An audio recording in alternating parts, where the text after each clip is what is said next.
Bonjour à tous et bienvenue dans l'émission À des signes. Nous avons vu comment décrire un extérieur et même comment diriger quelqu'un dans un espace.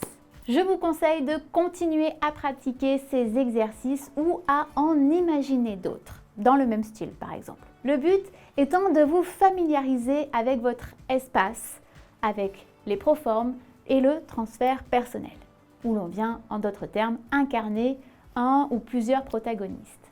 La langue des signes ne fait pas exception aux autres langues. Si vous voulez apprendre, il vous faut pratiquer. Et c'est le cas même quand on a appris et que l'on pratique peu, on oublie. Je vous dis ça parce que je l'ai moi-même vécu, c'est par expérience du coup. Durant 1 an, je n'ai pas eu l'occasion de pratiquer, ni même de me rendre dans des cafés-signes ou bien me présenter en tant que bénévole dans des associations. Et je vous le dis, il y a beaucoup d'associations qui sont en recherche de bénévoles. Bref, je vous le donne en mille, j'ai énormément oublié. J'ai dû me remettre à travailler drastiquement et je m'en suis tellement voulu que du coup, croyez en mon expérience et ne faites surtout pas la même erreur. Le vocabulaire aide pour pouvoir échanger sur des sujets variés et comprendre ce que votre interlocuteur vous dit. Aujourd'hui, nous allons nous intéresser à décrire un espace, mais cette fois-ci intérieur, soit votre maison ou appartement. Vous êtes prêts? Alors on démarre.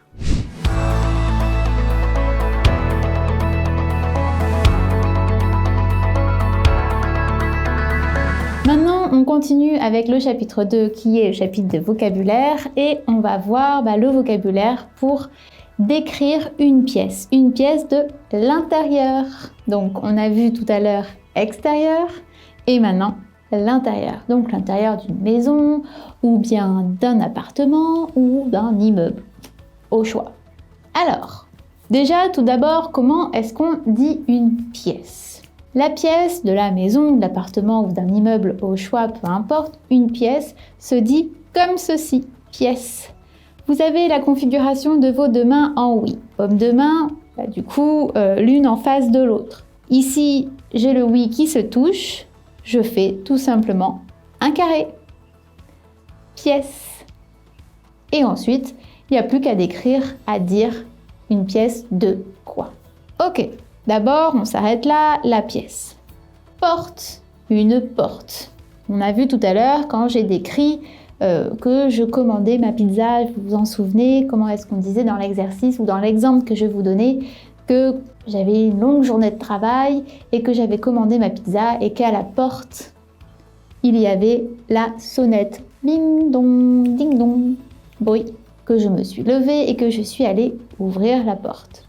Donc, une porte se dit comme ceci. Ça, c'est la porte. Si je veux dire qu'elle est ouverte, elle est ouverte. Et si elle est fermée, paf, elle est fermée. Si c'est une porte coulissante, et si là, elle est ouverte et là, fermée. C'est très visuel. Pour les murs, alors, vous pouvez venir le faire comme ça pour montrer que ici, au-dessus, donc sur le mur en haut, sur le mur en bas, sur le mur à gauche, sur le mur à droite. Et vous pouvez aussi le faire, un mur donc de la pièce. Voilà, par exemple les 3 murs, puisque on ne va pas dire le mur qui est en face de nous, sur nous, quoi. Donc le mur à gauche, le mur en face et le mur à droite. Donc on a la porte, on a les murs. Là, j'ai fait une porte ouverte, j'aurais pu la faire fermer. Ça, c'est vraiment le proforme, on va dire, la description, la forme. Donc, porte ouverte, porte fermée. Si je le fais en transfert personnel, j'ouvre la porte et je la ferme. Voilà, j'interprète. Pour la fenêtre. Fenêtre, ici, vous êtes en configuration H. Comme ceci, les doigts se pointent l'un à l'autre. Ça, c'est une fenêtre qui est fermée. Si je veux dire qu'elle est ouverte, par exemple, juste un côté de la fenêtre est ouverte. L'autre côté, la fenêtre entière. Un exemple que je vois souvent, vous vous souvenez de la comptine qui est la maison, dans sa maison, un grand cerf. Dans le moment où il dit « regardez par la fenêtre », une chose importante à faire, c'est regarder par la fenêtre, de ne pas oublier d'ouvrir la fenêtre pour regarder par la fenêtre. Parce que si vous n'ouvrez pas la fenêtre, clairement, vous venez de décapiter le cerf. Vous l'avez défenestré, clairement. Et ça, les enfants le voient. Vraiment, c'est visuel. Hein. La langue des signes, c'est une langue qui est visuelle et les enfants, ce sont des vraies éponges. Ils apprennent très rapidement. On n'oublie pas d'ouvrir la fenêtre. Regardez par la fenêtre. Donc, un côté, de l'autre ou entièrement. Ou fermé.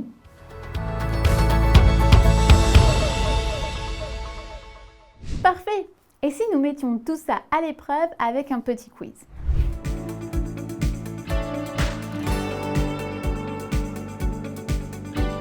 Question numéro 1. Traduire la phrase suivante en langue des signes française. C'est-à-dire qu'une phrase va vous être écrite, à vous de la traduire en langue des signes. Une correction vous sera donnée ensuite.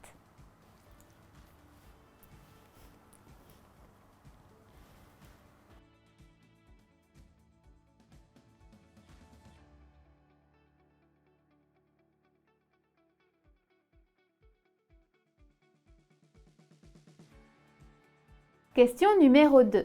Traduire la phrase suivante en français, c'est-à-dire une phrase va vous être signée, à vous de la traduire en français.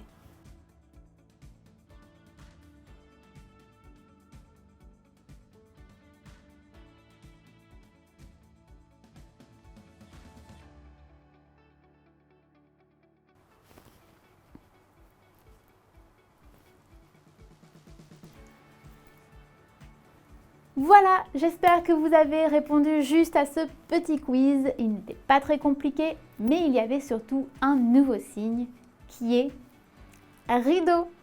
Ici, je suis en configuration clé et j'ouvre ou je ferme les rideaux. Un rideau. Bon, là, c'est parce que j'ai mis ma fenêtre ici, mais en soi, ça se dit comme ça. Rideau. Pensez à aimer la vidéo si cela vous a plu et abonnez-vous si vous souhaitez continuer à progresser et à pratiquer. Car lorsque nous aurons appris suffisamment de signes sur le thème de l'intérieur, je pense que vous vous doutez certainement de ce qui va suivre. Je vous dis à très bientôt et merci.